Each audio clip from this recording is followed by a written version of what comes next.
All right, we appreciate it. The next one, I've got Justin Greiss here with us. For those of you that don't know Justin Greiss, he is a Texas-based political strategist. He was a former Rand Paul staffer. He's overseen the deployment of over 3,500 activists, specifically for liberty-minded candidates across the nation. He scored electoral wins in over 40 different states. He's with us today. He's representing the Republican Liberty Caucus, where he currently serves as the National Endorsement Chair for that organization. Put your damn hands together for Justin. Thank you, JR. And I'll tell you this, I'm extremely impressed, JR, your organization and all the folks that came out 3 times, easily 3 times bigger than the average Joe Biden rally. So I think that means something here in the heart of San Antonio. As JR said, I'm representing the Republican Liberty Caucus today, and in my personal profession, I spend time unelecting terrible, weak corporate Republicans across the board. That's what I enjoy doing. And what I've learned along the way is a secret I want to let you all into today. Politicians care about 3 things: getting elected, getting reelected, and getting elected to higher office. What is that information good for? If we know what a politician cares about, we know where their pain points are. We know how to change their opinions, how to change their voting, and get them to vote correctly on the promises that they've stood for. In those pain points, here's the real secret, folks. These are very weak, fragile people.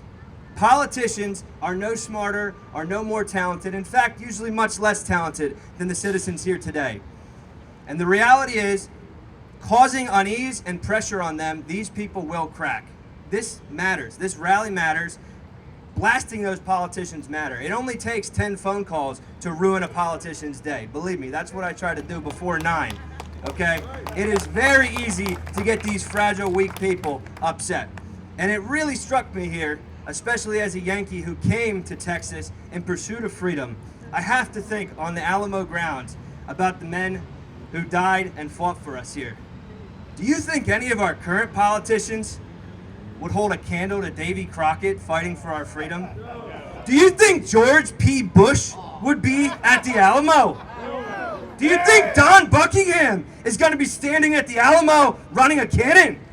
This woman shouldn't be running a pizza shop. This guy gets it. So many Austrian economists here and acolytes of the Mises School in the crowd. Mises told us that the key to society and organizing society and the economy is entrepreneurs.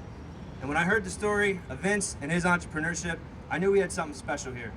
Because we got a guy who's not going to back down, a guy who could probably sell out for a comfortable paycheck at some point. But everything I've heard about Vince compelled me to come out here today, as I know many of you. I'm excited to meet him. I'm excited to drink his beer and leave a very large tip to him and his staff.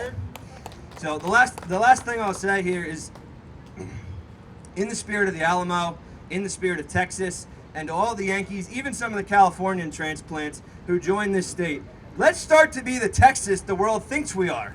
Let's start to stand for something. Let's fight again. Let's unelect these weak corporate elites that want to take our property and ruin our economy. Thank you, JR.